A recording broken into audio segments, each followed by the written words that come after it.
আপুনিও কিবা লুকাই থম বা লুকাই ৰাখিম বুলি ভাবিছে নেকি? কিছুমান বস্তু বেছি সময় বা বহু দিনলৈ লুকাই থব বা লুকাই ৰাখিব নোৱাৰি।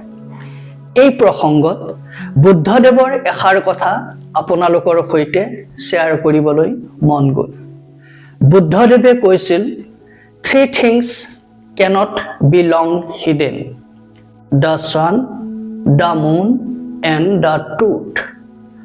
সূৰ্যটোক আকাশে ৰাতিটো লুকুৱাই ৰাখিলেও দিনত আকৌ ভুমুকি মাৰে।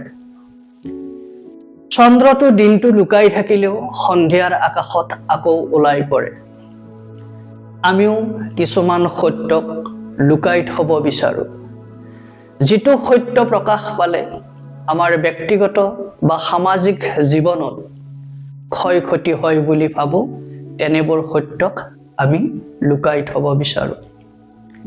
যিবোৰ সত্য প্ৰকাশ পালে আমি আনৰ দ্বাৰা লাজ অপমান সহিব লাগিব বুলি ভাবো, তেনেবোৰ সত্যক আমি লুকাই থব বিচাৰো।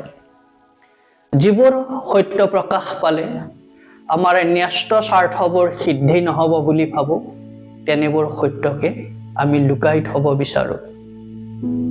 শেষত বুদ্ধদেৱৰ চিন্তাৰেই কওঁ, সূৰ্য, চন্দ্ৰ আৰু সত্যটোক কিন্তু আমি বেছি সময়লৈ লুকাই থব বা লুকাই ৰাখিব নোৱাৰো।